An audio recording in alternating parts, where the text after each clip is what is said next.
नमस्कार।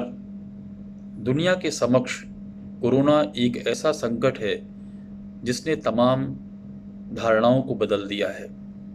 हम देख रहे हैं कि आज एक से एक शक्तिशाली राष्ट्र घुटनों के बल पर हैं। वो अपने लोगों की भलाई के लिए, उनकी बेहतरी के लिए, उनको स्वास्थ्य सुविधाएं उपलब्ध कराने के लिए अपने आप को लाचार पा रहे हैं। जिस रफ्तार से, जिस गति से ये बीमारी बढ़ रही है, इसका संक्रमण बढ़ रहा है, वो अपने आप में बहुत ही चिंताजनक है। हमारे देश में भी इसका संक्रमण जिस तेज़ी से बढ़ रहा है वो अपने आप में काफ़ी चिंता की बात है। लेकिन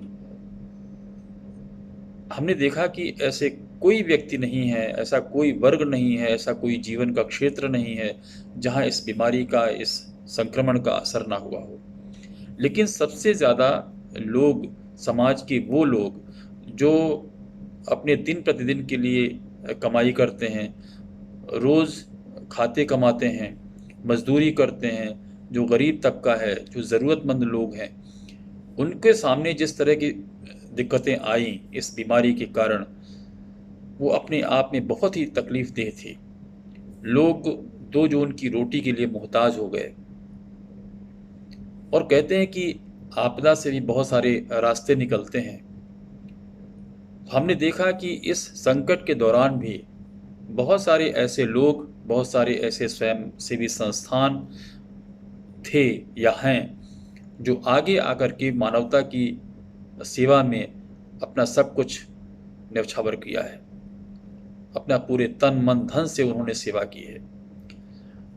प्रयास सेवा संस्थान रीवा ने इस संकट के दौरान ज़रूरतमंद लोगों के बीच जिस तरह से अपनी पहुंच बनाई है,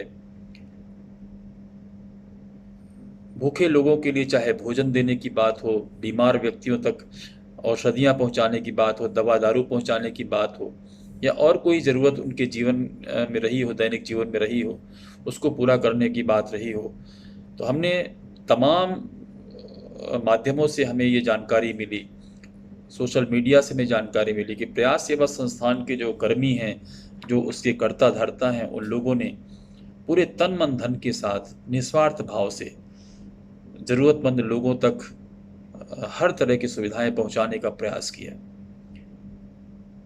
और यदि हम किसी भूखे को 2 रोटी के इंतज़ाम कर दें तो हम समझते हैं कि ये एक बहुत बड़ी मानव सेवा है।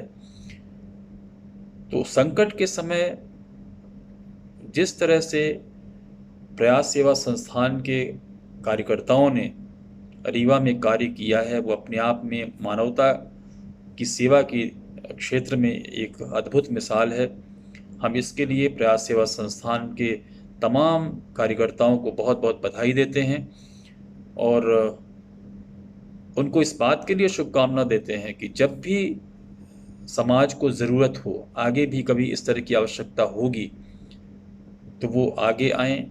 ईश्वर उन्हें इतना सक्षम बनाए, ईश्वर उन्हें इतना शक्तिशाली बनाए, इतना काबिल बनाए कि वो समाज के काम आते रहें और उनका जो कार्य है उसको देखकर जो समाज के बाकी लोग हैं वो उसका अनुसरण करें, उसको देख करके प्रेरित हों कि संकट के समय मानवता के ऊपर जब कोई संकट हो तो हमें किस तरह से आगे आ करके लोगों की मदद करनी चाहिए, समाज की मदद करनी चाहिए। और यही चीज़ें जो हैं हमें एक समाज के रूप में, एक राष्ट्र के रूप में मजबूत करती हैं।